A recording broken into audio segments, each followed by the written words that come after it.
Hey, what's up mga boss, manang araw sa lahat. Ayan, napaka-vintage nito. World Champion Car Constructors 1973. Grabe. Ilang years na yan mga boss, pintahin nyo na lang. Napaka-goods. Tingnan nyo yung loob, napakaganda pa. So, ni-restore talaga at preserve mga boss.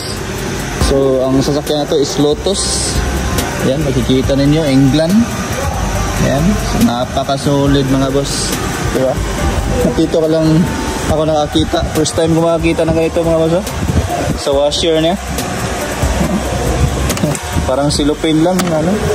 Binil. Diba? Napaka-solid. At tingnan niyo yung kanyang mga boss. Radiator na tato. Ayan, ng tubig. Diba? Nakikita nyo, ang kapal. Tapos may fan. Dito sa harapan kasi sa rear engine kasi ito mga boss. Yan, Lotus. Yan. Napaka-solid. Woo! Grabe. Diba? First time ko talaga makakita ng ganyang lagayan ng tubig ng washer. Diba? Ito kanyang spare tire. Pero ito mga boss is dahil restored na to. Yan, hindi na to talaga baga yung body niya is fiberglass na.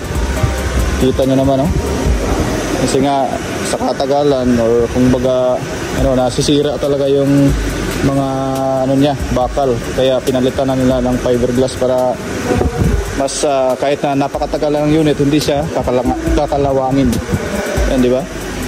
Napaka-solid. Oo, napakadalang ng parts ito mga boss. Kapag nag-order kami ng parts ito, ang tagal.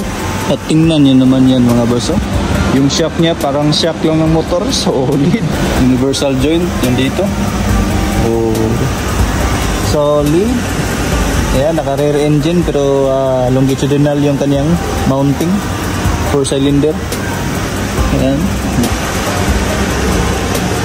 Diba? Napakaluma na. Europa Special.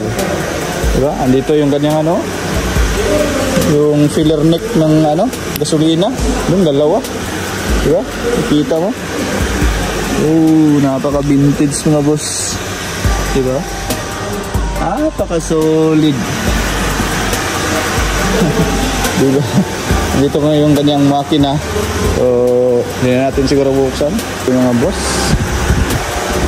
So, ito pala yung pinalitan dito mga boss. Ayan. So, flat system yata ito. Kasi may tagas na. Napaka-solid. Diba? Napaka-vintage. That's it mga boss. Thanks for watching. God bless.